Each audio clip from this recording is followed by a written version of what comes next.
Selamat pagi, teman-teman dan ibu dosen sekalian. Perkenalkan, saya Emilia Francisca Sinaga, MPM 182201092. Di sini saya akan mempresentasikan hasil diskusi kami dari kelompok 6, yaitu tentang perawatan populasi rentang ibu hamil dan bayi pada manajemen keperawatan bencana. Di wilayah NKRI merupakan daerah rawan bencana karena terletaknya di wilayah garis khatulistiwa fenomena perubahan iklim. Letaknya pulau yang diapit 3 lempeng tektonik di dunia. Peningkatan jumlah pendudukannya disertai dengan tata letaknya pemukiman yang tidak sesuai. Kemudian kesadaran masyarakatnya itu rendah dan tingginya perkembangan teknologi. Menurut BNPB, 60-70% korban mayoritas perempuan, lansia dan anak-anak. Pada ibu hamil yang memerlukan pertolongan khusus, penyelamatan pada ibu hamil perlu diperhatikan ya, dimulai dari pertolongan pertama hingga evakuasi, mulai dari pemantauan gizi, pasca bencana hingga dukungan sosial psikologis. Nah, untuk tujuan dari dalam materi ini, mahasiswa mampu memahami perawatan untuk populasi rentan terhadap ibu hamil pada manajemen keperawatan sebelum bencana dan saat bencana dan setelah bencana. Mahasiswa ini mampu memahami perawatan untuk populasi rentan bayi pada manajemen keperawatan sebelum bencana, saat bencana, dan setelah bencana. Tinjauan teori. Tinjauan teori ini yang kami dapatkan ada 3, yaitu yang pertama manajemen keperawatan pada ibu hamil dan bayi di fase sebelum bencana. Yang kedua di sini ada manajemen keperawatan bencana pada ibu hamil dan bayi di fase bencana. Yang ketiga di sini ada manajemen keperawatan ibu hamil dan bayi di fase pasca bencana.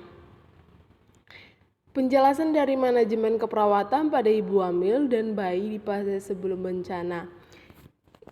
Di sebelum bencana ini yang kami dapatkan ada 3 LO. Yang pertama pencegahan, yang kedua ada mitigasi, yang ketiga kesiapan siagaan.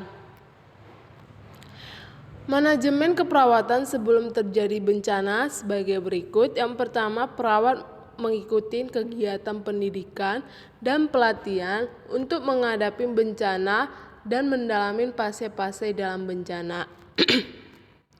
Yang kedua, perawatan berpartisipasi dalam program pemerintahan ataupun lembaga kemasyarakatan terkait penyuluhan persiapan ancaman bencana. Yang ketiga di sini ada perawatan berpartisipasi dalam upaya meningkatkan kesiapan masyarakat dalam menghadapi ancaman bencana, yaitu dalam berupa usaha penolongan diri sendiri dalam masyarakat. Yang kedua, pelatihan pertolongan pertama pada keluarga. Yang ketiga, cara menyimpan dan membawa persediaan air dan makanan dengan yang aman. Yang selanjutnya, informasikan nomor atau alamat dinas, kebakaran, rumah sakit, dan ambulan. Informasikan rute-rute penanggulangan bencana dan posko bencana. Ibu hamil ini sebagai kelompok rentang dalam memerlukan pengetahuan serta keterampilan dalam menghadapi bencana diantara yaitu yang pertama kita harus mengedukasikan mengenai usia, gambaran kehamilan, proses dalam melahirkan, edukasi dalam pemberian ASI eksklusif, dan MPASI. Yang kedua di sini ada penyuluhan program KIA sebagai upaya pencegahan fase sebelum bencana. Yang ketiga, simulasi bencana sebagai upaya kesiapan siaga dalam menghadapi bencana. perawat melakukan pelatihan atau workshop pada ibu hamil dan menghadapi kegawat daruratan. Selanjutnya, perawat menyiapkan obat-obatan yang dibutuhkan dalam ibu hamil seperti tablet FA dan obat yang menstimulasi ASI biar supaya ibu hamil ini kuat dan tidak lemas terhadap proses dalam bencana tersebut. Kemudian edukasi aktif mencari informasi sebagai upaya dalam meningkatkan mitigasi kelompok rentan. Selanjutnya, manajemen keperawatan bencana pada ibu hamil dan bayi di fase bencana. LO yang kami dapatkan ada 5, ada evakuasi, triage, pertolongan pertama, pemenuhan kebutuhan dasar, manajemen keperawatan. Evakuasi melakukan penyelamatan pada ibu hamil saat bencana, misalnya dalam instruksi dalam mengungsi ke tempat yang aman. Triasenya di sini yang kami dapatkan ada 2, prioritas 0 ataupun hitam, yang kedua prioritas pertama ataupun merah. Prioritas 0 hitam, pasien ini mati ataupun cedera fatal yang tidak mungkin diresusitasi. Pada prioritas pertama merah terdapat pada cedera berat ataupun gagal napas, cedera tora abdominal, cedera kepala ataupun maksilofasial berat, shock, kemudian luka berat terhadap ibu hamil dan memerlukan tindakan segera.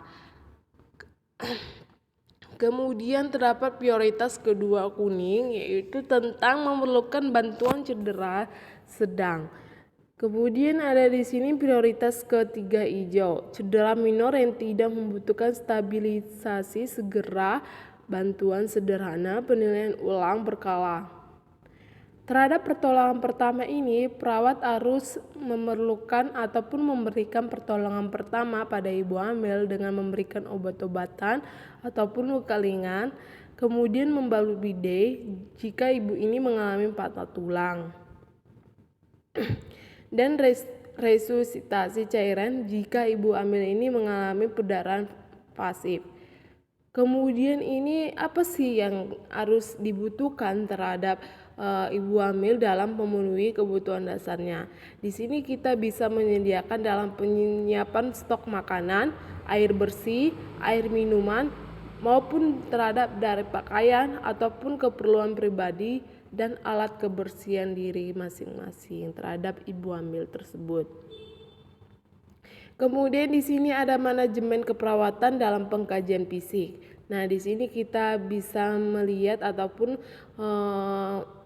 melakukan seperti pengkajian tanda-tanda vital, dan di sini kita bisa melihat untuk mengetahui sindrom hipertensinya itu pada kehamilan. Jika tidak ada,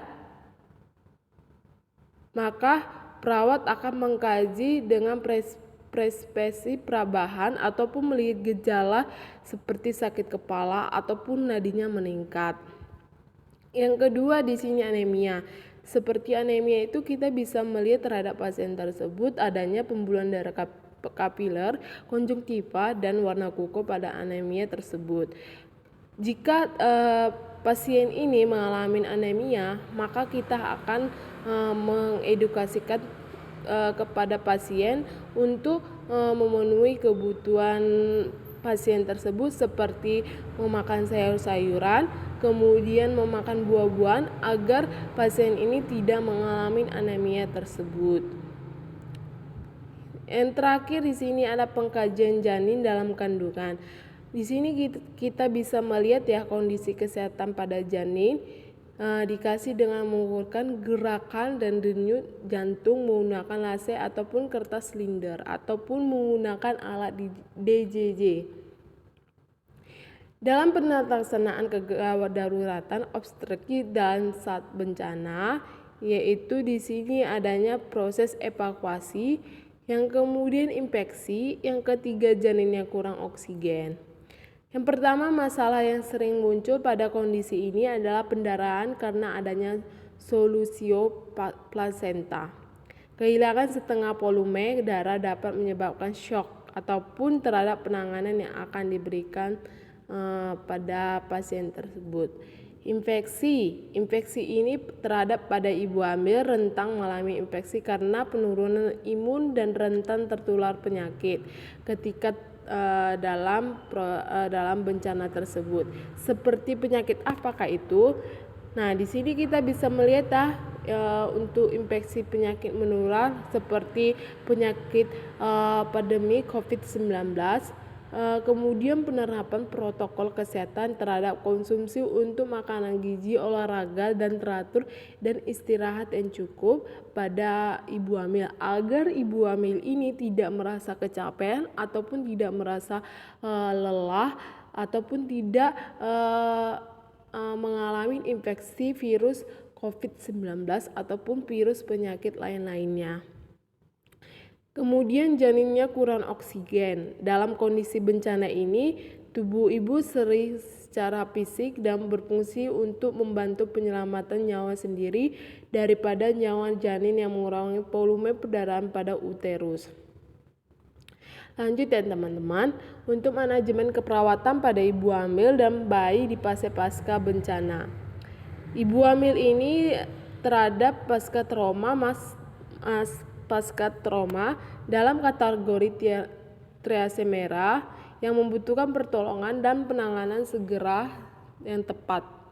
Manajemen ini dalam penyelamatan ibu hamil pada pasca bencana seperti evakuasi, penanganan cedera, ataupun kontrol gizi dan fisiknya.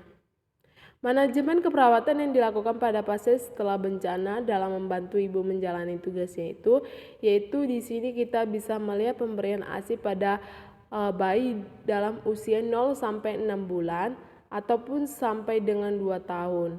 Yang kedua di sini ada pemberian MPASI yang berkualitas. Yang pertama bahannya lokal dan peralatan higienis, mudahnya dicerna, kemudian mengandung vitamin gitu. Yang terakhir di sini ada makanan yang siap saji untuk ibu dalam menyusui pada 5 hari pertama pasca bencana. Kesimpulan dalam materi ini yang saya jelaskan tadi, pemberian perawatan kepada populasi rentan dalam manajemen keperawatan bencana baik sebelum bencana maupun saat bencana dan sesudah bencana tetap perlu diberikan untuk membantu dalam mengurangi risikonya bahaya yang mungkin dapat terjadinya. Manajemen sebelum bencana berupa mitigasi kesiapan siaga. Sedangkan saat bencana terjadi yaitu evakuasi, triase, dan pemenuhan kebutuhan dasar, dan setelah bencana terjadinya itu penanganan cedera, kontrol gizi, dan psikologi.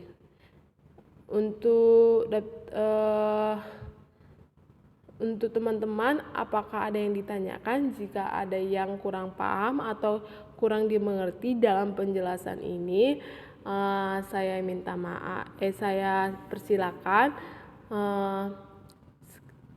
Sebelum saya tutup, saya minta maaf buat teman-teman dari penjelasan ini.